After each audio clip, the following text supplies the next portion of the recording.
Hello ආයිබෝවන්. ඉතින් කොහොමද ඔයාලට? ඔන්න අදත් මම අලුත් ටැරෝ රීඩින් එකක් අරන් ආවා. ඉතින් අද මාතෘකාව තමයි no contact ඉන්න එයාට වෙන කෙනෙක් ඉන්නවද? ඔයාව අමතක වෙලාද කියලා බලන එක. ඉතින් මේක පොදු රීඩින් එකක් වීමේ නොවීමේ සම්භාවිතාවක් තියෙනවා. තව කෙනෙක්ට ගැලපෙද්දි තව කෙනෙක්ට නොගැලපෙන්න පුළුවන්. ඒකත් ඔයා අනිවාර්යයෙන්ම අවබෝධ කරගෙනම රීඩින් එකට යන්න ඕනේ. ඔන්න මම ෆයිල්ස් 3ක් අරන් ආවා. ඔයාගේ ආව මතක් කරගෙනම ඔයාට වැඩියෙන්ම හිත යන ෆයිල් එක වීඩියෝ එක නවත්තලා හරි තෝරගන්න.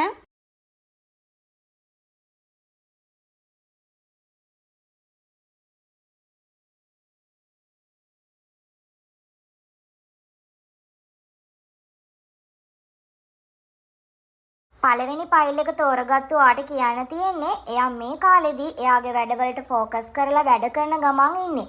එයාගේ ජීවිතේ සාර්ථක කරගන්න එයා උත්සාහ කරනවා කියලා පෙන්නනවා. ඒ නිසා එයාට වෙන කෙනෙක් ගැන හිතන්න, ඒ කියන්නේ රිලේෂන්ෂිප් එකක් පටන් ගන්න තරම් මානසිකත්වයක් නැහැ.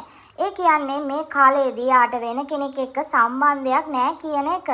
එයා ඔයාලා අතර කලින් සිදු වුණ දේවල්, ඒ කියන්නේ මෙමරිස් ගැන තවමත් කල්පනා කරනවා. ඔයාව අමතක කරලා නැහැ එයා.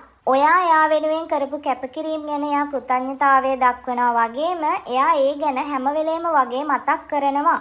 දෙවෙනි ෆයිල් එක තෝරගත්තු ඔයාට කියන්න තියෙන්නේ එයාට මේ වෙනකොට වෙන කෙනෙක් වෙත ආකර්ෂණය ඇති වෙලා තියෙනවා කියලා පෙන්නනවා. ඒ වගේම සම්බන්ධතාවයක් ගොඩනගෙන්න අඩිතාලම සකස් වෙමින් පවතිනවා කියලාත් පෙන්නනවා. හැබැයි එයාට ඔයාව අමතක වෙලා නැහැ.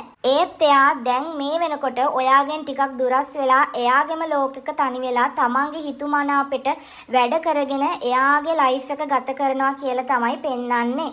තුන්වෙනි ෆයිල් එක තෝරගත්තු ඔයාට කියන්න තියෙන්නේ එයාට මේ වෙනකොට වෙන කෙනෙක් එක්ක සම්බන්ධතාවයක් නැහැ.